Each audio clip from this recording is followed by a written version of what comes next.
Bom dia, boa tarde, boa noite.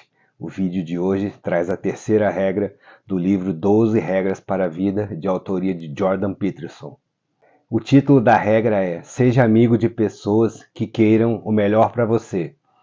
Antes de entrar na regra, no texto do Jordan Peterson propriamente dito, eu fiz umas anotações aqui em relação ao Santo Tomás de Aquino, que tinha um ditado que era em latim, eu vou ler aqui na minha colinha: idem vel et idem nole. Eu não sei se é assim que pronuncia, mas enfim. O que quer dizer isso? Eu sei porque eu fui pesquisar no Google. Ele diz que amigo é quem ama e odeia as mesmas coisas que você. Quer dizer que tem as mesmas características, os mesmos objetivos, as mesmas aspirações. Isso difere um pouco do conceito grego de amizade, que os gregos diziam que você deve procurar na amizade uma coisa que você não tem. E isso vai um pouco de encontro ao que o Santo Tomás de Aquino dizia. Agora, de qualquer maneira, independente de se você busca a mesma coisa ou outra coisa, quando você busca um amigo, o conceito de você ter o cuidado na escolha desse amigo permanece. E dentro desse escopo de filósofos que falam sobre amizade, a gente tem o Sêneca, de quem eu já falei nesse vídeo que eu vou deixar aqui no card. Ele faz, eu não sei se é uma carta ou uma série de cartas a um amigo Lucílio, que no final das contas ninguém sabe se existe, porque não tem nada dele, não apareceu nada dele por escrito, mas nessas cartas o Sêneca exalta muito firmemente o valor da verdadeira amizade. Eu vi um vídeo muito interessante da professora Lúcia Galvão, que é filósofa, explicando sobre esse texto do Sêneca, falando sobre a amizade. É muito legal, vale muito a pena assistir. Um aspecto curioso sobre a forma como Jordan Peterson escreveu esse capítulo é que a abordagem dele é em cima do que uma amizade não deve ser. Quer dizer, ele vai por exclusão, ele vai dando uma série de exemplos muito ruins e dizendo: olha, isso aqui você tem que limar da sua vida. E aí então ele entra no capítulo propriamente dito, dizendo que ele tinha um amigo de infância chamado Chris, que na adolescência começou a abusar de drogas e álcool, e o Jordan Peterson conta que ele era um cara muito nihilista, muito dado à depressão. E aí eu faço um parênteses para ler aqui da minha colinha para vocês o conceito que eu encontrei na internet sobre niilismo, para vocês entenderem bem, vocês conseguirem adentrar na personalidade do Chris. Niilismo, doutrina filosófica, muito na moda hoje, o comentário é meu, marcada pelo ceticismo radical e pessimismo em relação às interpretações da realidade, e combatendo os valores tradicionais, pregando também a ausência de finalidade e de resposta aos porquês. Afinal de contas, nós estamos na vida, para isso, para responder esses porquês. E o niilismo prega a total inutilidade de se responder a essas perguntas. E aí o Jordan Peterson prossegue dizendo que, como era um frio intenso em Fairview, no Canadá, onde ele nasceu e viveu até a sua adolescência, é um frio tão grande que na cidade havia poucas opções de lazer. Uma das opções era sair dirigindo pela cidade, que tinha muitas ruas, muitos cruzamentos e tal, e que o Chris, na adolescência, vivia por conta disso e por conta da bebedeira e das drogas, vivia batendo essa caminhonete. Esse Chris era tão má influência que o Jordan Peterson conta que ele teve um surto psicótico por volta dos 30 anos e que depois esse surto psicótico levou esse Chris a cometer suicídio. E aí nessa parte da história, o Jordan Peterson passa a tentar investigar o que poderia ter levado o Chris ao suicídio. Se era uso muito pesado de maconha, se era uma tendência à depressão que ele já tinha, ao niilismo, que o Jordan Peterson, inclusive, também tinha um pouquinho, em muito menor grau, por conta da sua influência, da influência que ele sofreu de Nietzsche. E nessa parte o Jordan Peterson tenta explicar por que nós temos uma tendência a repetir esses padrões. Um evento, inclusive, que o Freud chamava de compulsão à repetição. E por que isso acontece? Porque, segundo Freud, é mais fácil você tentar repetir padrões, mesmo que os padrões sejam péssimos, como era o exemplo do Chris, do que fazer um efetivo esforço para a mudança, de ver que aquilo não está bom e que você precisa mudar. E aqui vem uma série de frases que eu vou ler de novo, da minha colinha aqui, porque é um parágrafo relativamente grande. É mais provável que um indivíduo tenha decidido recusar o caminho para o topo por causa de sua dificuldade. É mais fácil não carregar o próprio fardo e culpar a injustiça do mundo. Qualquer semelhança com os dias de hoje pode não ser coincidência, do que admitir seu próprio pecado e sua recusa consciente de lutar e viver. Profundo isso, né? Ou será que a causa poderia ser simplesmente uma falta de vontade de assumir responsabilidades da vida adulta?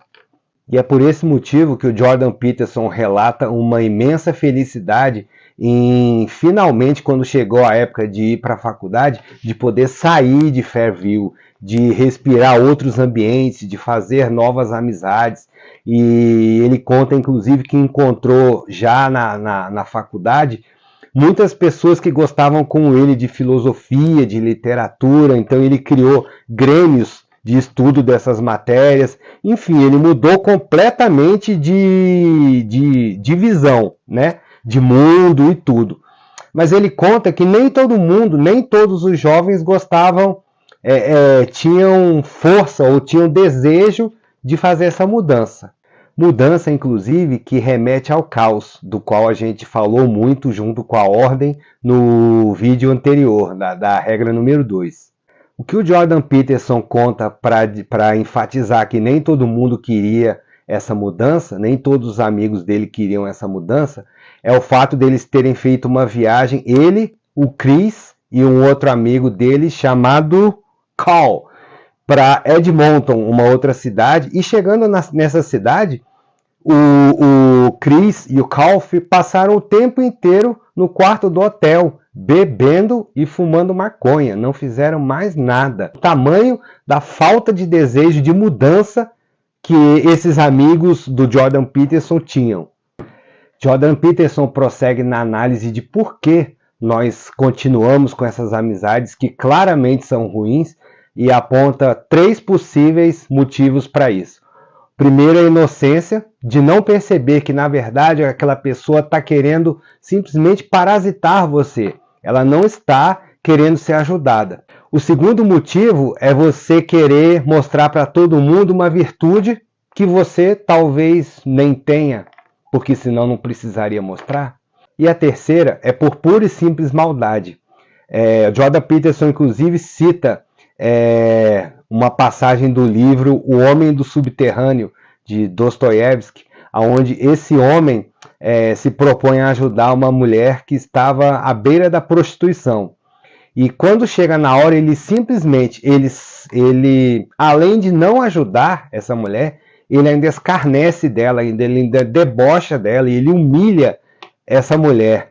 E por quê? Por um motivo fútil, porque ele tinha sido humilhado por alguém anteriormente. Então era um simples desejo de vingança. Como ele não conseguiu se vingar da pessoa que o humilhou anteriormente, ele foi lá, pegou a mulher na rua, vamos no meu apartamento que eu vou te ajudar, e chegando lá não ajudou a mulher em nada. Quer dizer, ele acabou de desestruturar a vida da mulher que já estava horrível. Jordan Peterson a seguir faz uma pergunta. Pode-se manter uma amizade que você não recomendaria para a sua família? Isso remete um pouco à regra anterior, que é cuide de você mesmo como você cuidaria de alguém sob sua responsabilidade. E a resposta é, pode sim, por lealdade. Só que mesmo a lealdade pressupõe um acordo recíproco, né, das duas partes. Entretanto, o Jordan Peterson deixa muito claro que nessa situação você tem que estar absolutamente certo que você está apto a ajudar essa pessoa em vez de, além de não ajudá-la, acabar piorando a situação dessa pessoa. Muita gente poderia estar se perguntando, mas você deixar de ajudar o outro não seria uma falta de caridade?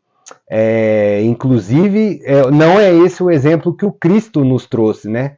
Só que aí Jordan Peterson, daquele jeitinho muito sutil dele, muito carinhosinho, diz: meu filho, só que acontece o seguinte, você não é Jesus Cristo.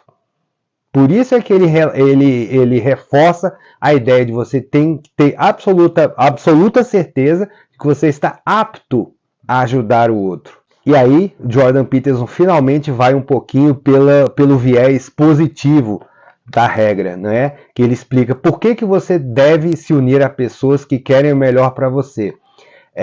Porque se unir a essas pessoas vai fazer com que você ganhe mais coragem, mais força para trilhar o caminho que a gente sabe que é sempre muito difícil do autoaprimoramento. E aqui, de novo, naquele jeitinho carinhoso, né, do Jordan Peterson, calmo, sereno, seguro, ele coloca uma frase muito interessante: amizade não é lisonja.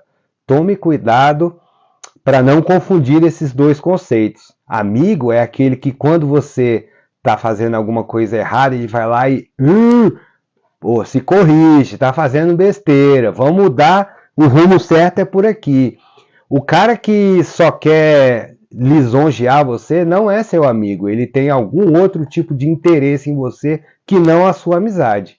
E aí, para finalizar, comprovando a interligação entre os vários capítulos, né, entre as várias regras, todas elas têm um amálgama, né, tem alguma coisa que junta essas regras.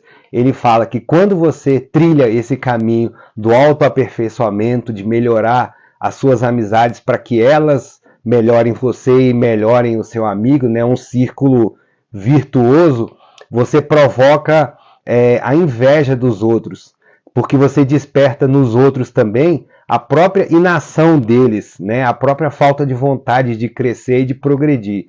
E isso não é bom. E com isso nós chegamos ao final da terceira regra. Espero que vocês tenham gostado. Como sempre, eu espero os comentários de vocês, as sugestões, as dicas aqui embaixo. Um abraço. Fiquem com Deus.